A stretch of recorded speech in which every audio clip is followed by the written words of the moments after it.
The first Monday of December kicked off with bits of snow here and there across the country and, of course, cold temperatures. For more, let's go over to our Kwon So-ah standing by at the Weather Center. So-ah, hello. Hi, Jie, and good evening to all of our viewers. Now, I hope many of you have gotten home safely and are relaxing in your cozy homes because temperatures are falling more and more, and it's also pretty slippery in much of the country. Now, currently, the earlier precipitation in the nation's capital has nearly all let up, but elsewhere it is still raining or snowing, and especially in parts of North Gyeonggi Province and parts of Gangwon Province, where a heavy snow advisory is in effect. We'll have more snow piling up there, and also around 1 centimeter is expected in the inland regions. Now, meanwhile, down on Jeju Island, some light yellow dust is being seen, which should linger through the night and could also appear in parts of West Coast regions.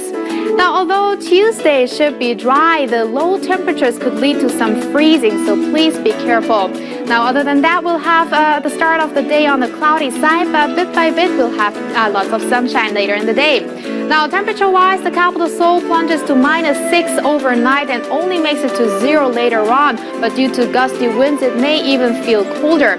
Gwangju starts off at -3 and Daegu at a -3, Gwangju at -2, both hit 4 later on, and Busan stays on the plus side. Let's move over to Daejeon, which will range from -3 to +3. Jeju and Dokdo won't be that cold, and Myeonggang remains below the freezing point all day long. And now let's take a look at the international weather. A continental high-pressure front will linger in Beijing, which will lead to more of the low temperatures but mainly clear skies. Over in Tokyo, it'll get rainy beginning Monday night and continuing through Tuesday. Big gaps in lows and highs for New Delhi and Islamabad, but skies should stay steadily clear.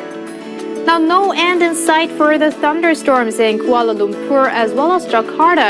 None of that down under in Perth, but similarly hot. Pretty warm and sunny in Sydney, but around 10 degrees cooler in Melbourne. Wellington will be on the cloudy side, plus windy. Over in North America, you'll have to deal with winds and a fair amount of rain in Vancouver, and the same goes for Montreal. Good news is that temperatures are predicted to stay in the plus range even at night. Now, much of the east of the U.S. starts off a little cloudy, but lots of sunshine will dominate the skies later in the day. Los Angeles, on the other hand, stays mostly cloudy. And further south, Buenos Aires is predicted to get stormy at night, so until Tuesday morning, you'll have to deal with some thunder showers. Some winds will blow through in Santiago, but those may be needed more in Rio de Janeiro, which will be the hottest spot. Moving on to Europe and into Moscow, where you'll need to gear up for some snow, but also winds that'll make those snowflakes swirl around a lot. A mix of snow and rain is in store for Berlin. Afternoon showers should make a visit to Rome, and morning showers peak by in Madrid. No 30s on our African map for Tuesday, with even Dakar just hitting 27 degrees.